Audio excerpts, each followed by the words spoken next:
Another thing that I thought was really interesting from these elections, from the blue wave, were the exit polls.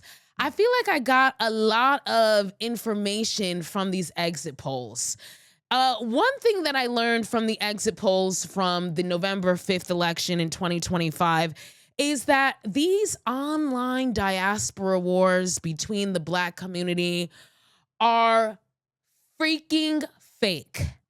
That is exactly what they are. Online only.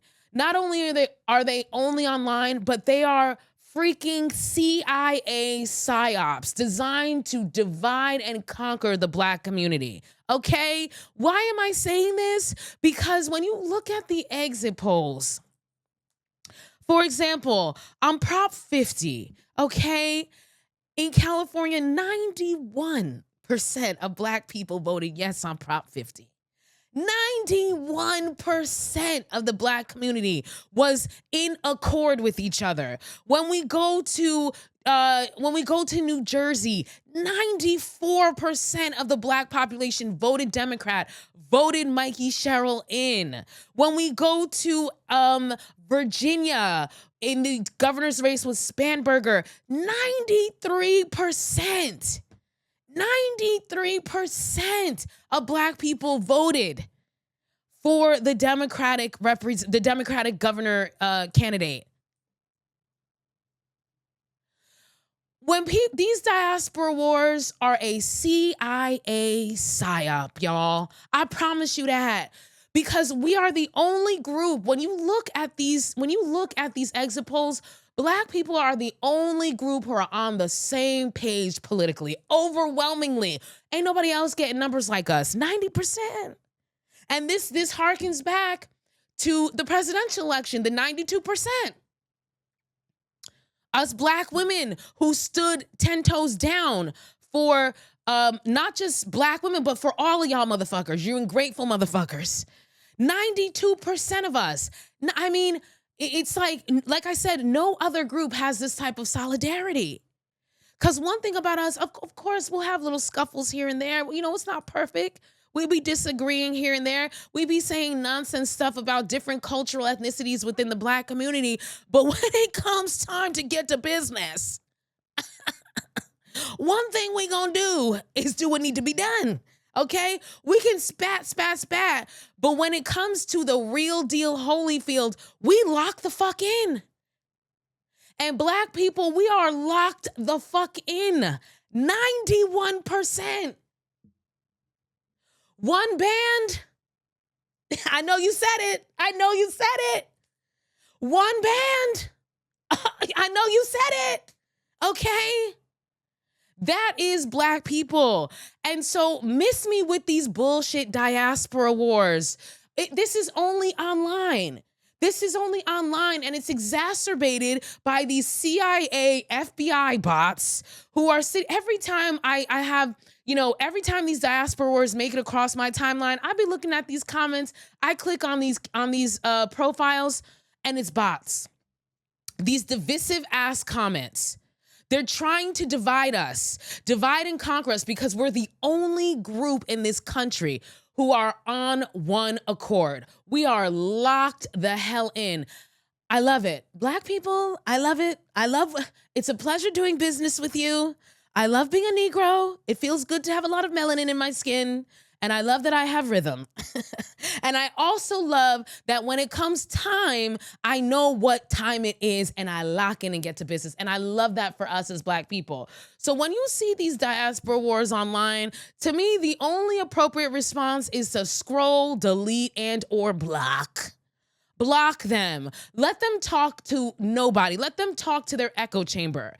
Because when it matters, Black people, we stand together. We stand 10 toes down with each other. And not just with each other and for each other, but for everybody. We looking out for everybody, okay?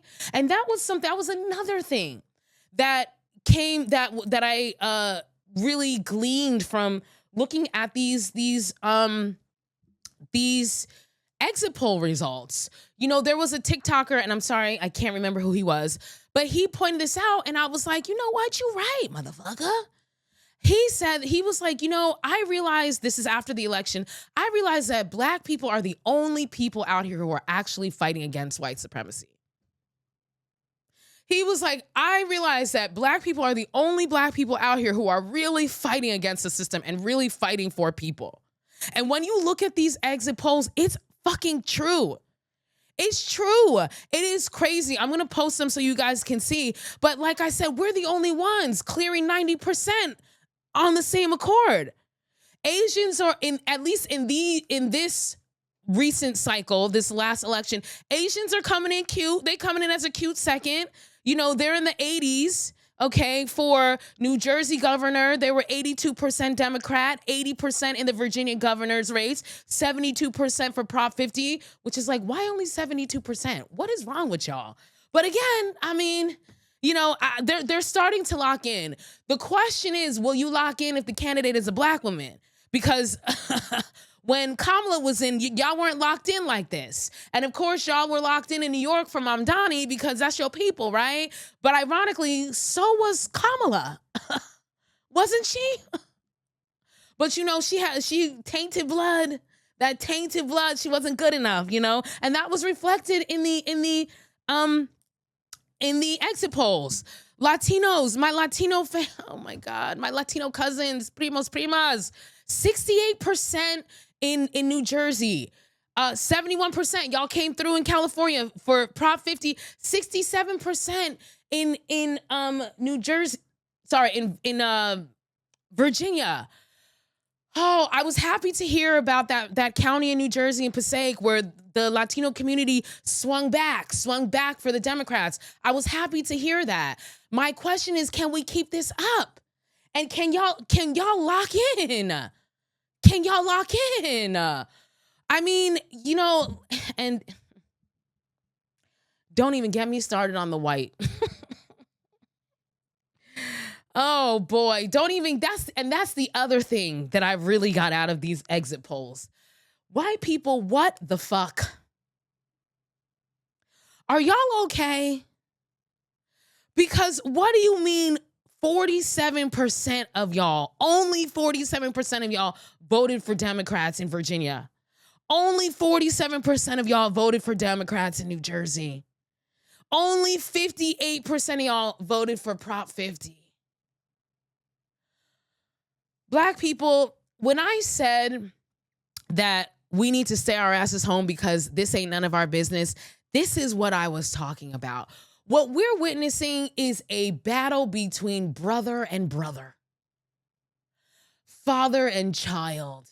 This is in-family fighting of white people. That's what we're dealing with. They're the ones who are super divided in this country. When we talk about division in this country, it's Caucasians that are super divided in this country. It's not the rest of us. It's not the BIPOC. It's white people. Y'all are pulling practically 50-50 on everything. This is the battle that we're all, the rest of us, the BIPOC people in this country, we're just bystanders getting screwed. This is really a white people issue. What is going on with y'all? When are y'all going to get on the right side of history? What the hell do you mean that more of y'all are voting red, are voting for Republican? Oh my God. We don't have time. We already talked about, the root of this on this podcast. Go back and listen to those episodes and we'll talk about it again in the future. But this is something that really needs to be called out and addressed.